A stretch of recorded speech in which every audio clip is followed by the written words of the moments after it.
आज राफे का सिर्फ शक नहीं टूटा, बल्कि उसकी पूरी दुनिया बिखर गई।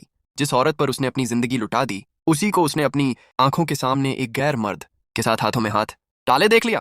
अगले ही पल उसने ऐसा फैसला कर लिया जिसने सिर्फ एक रिश्ता नहीं, बल्कि पूरे खानदान की किस्मत बदल दी। तलाकनामे का एक लिफाफा, और उसके अंदर छिपा ऐसा तूफान जिसने हर चेहरे से सुकून छीन लिया। राफे कई दिनों से अरीशा और जैन के रिश्ते पर शक कर रहा था। हर बार उसे लगता कि शायद वह जरूरत से ज्यादा सोच रहा है, शायद उसकी आंखें धोखा खा रही हैं। लेकिन उस दिन किस्मत ने उसके सामने ऐसा मंजर ला खड़ा किया जिसने उसके हर शक को यकीन में बदल दिया।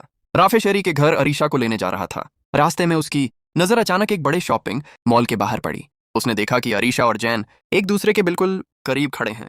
दोनों के चेहरों पर मुस्कान थी और कुछ ही पल बाद दोनों ने एक दूसरे का हाथ थाम लिया। ये नजारा देखकर राफे के कदम वहीं रुक गए। उसका चेहरा गुस्से से लाल हो गया और उसकी आंखों में भरोसा टूटने का दर्द साफ दिखाई देने लगा। बिना उनके पास जाए उसने अपने मोबाइल से पूरी वीडियो रिकॉर्ड कर ली। उसने एक भी लफ्ज नहीं कहा, वह चुपचाप वहां से चला गया। लेकिन उसके दिल में एक फैसला जन्म ले चुका था। सीधे वह एक वकील के दफ्तर पहुंचा। कांपते हाथों से उसने तलाकनामे की तैयारी करवाई। हर दस्तखत के साथ उसे ऐसा लग रहा था जैसे उसकी अपनी जिंदगी का एक एक पन्ना फटता जा रहा हो। सारे कागज पूरे होते ही उसने तलाकनामा कुरियर के जरिए अरीशा के घर भेज दिया। उधर घर में सब लोग बैठे हुए थे। माहौल बिल्कुल सामान्य था।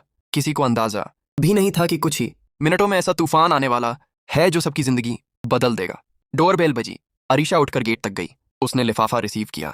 जैसे ही उसने उस पर अपना नाम और अंदर तलाकनामे की झलक देखी, उसके पैरों तले जमीन खिसक गई।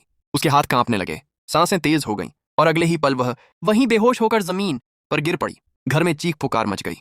सब लोग उसकी तरफ दौड़े। कोई पानी लाने लगा, कोई उसे होश में लाने की कोशिश करने लगा। तभी उसके मोबाइल पर व्हाट्सएप का नोटिफिकेशन आया। वीडियो राफे ने भेजी थी। हामिद ने मोबाइल उठाकर वीडियो चलाई। स्क्रीन पर वही शॉपिंग मॉल का दृश्य था। अरीशा और जैन साथ खड़े दिखाई दे रहे थे। कमरे में सन्नाटा छा गया। किसी के मुंह से एक शब्द तक नहीं निकला। वीडियो के साथ राफे का संदेश भी था। अब मेरे पास किसी सफाई की कोई गुंजाइश नहीं बची। मैंने जो अपनी आंखों से देखा, उसी के बाद यह फैसला किया है। मेरा और अरीशा का रिश्ता आज से खत्म है। बच्ची की जिम्मेदारी तुम लोग निभाना चाहते हो तो निभाओ, लेकिन मेरी एक ही मांग है, मेरी बहन को वापस मेरे पास भेज दो। अब मैं उसे अपने घर रखना चाहता हूँ। यह संदेश पढ़ते ही हामिद का गुस्सा फूट पड़ा। उसने गुस्से में कहा, मैंने कभी नहीं सोचा था कि बात यहां तक पहुंच जाएगी। राफे को इतना बड़ा कदम नहीं उठाना चाहिए था। अगर कोई गलतफहमी थी तो पहले बात करनी चाहिए थी। फिर उसकी नजर अरीशा पर पड़ी, जो धीरे धीरे होश में आ रही थी। हामिद ने भारी आवाज में पूछा, अरीशा, आखिर ये सब क्या है? तुम जैन के साथ बार बार क्यों दिखाई दे रही थी? अगर कोई बात थी तो पहले हमें क्यों नहीं बताया? तुम्हारी इस खामोशी ने पूरे घर को सवालों के घेरे में खड़ा कर दिया। इसके बाद उसने शेरी की तरफ देखा। और तुम, अगर तुम्हें पहले से कुछ मालूम था, अगर तुम्हें इस दोस्ती या मुलाकातों की जानकारी थी, तो तुमने हमसे छुपाया क्यों? आज पूरा परिवार इस हाल में है और किसी ने समय रहते सच्चाई बताने की कोशिश तक नहीं की।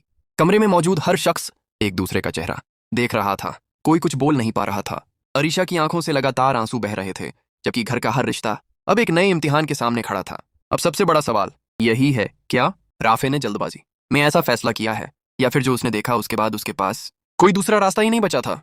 क्या अरीशा इस पूरे मामले की सच्चाई सबके सामने रख पाएगी, या ये तलाक हमेशा के लिए दो जिंदगियों को अलग कर देगा?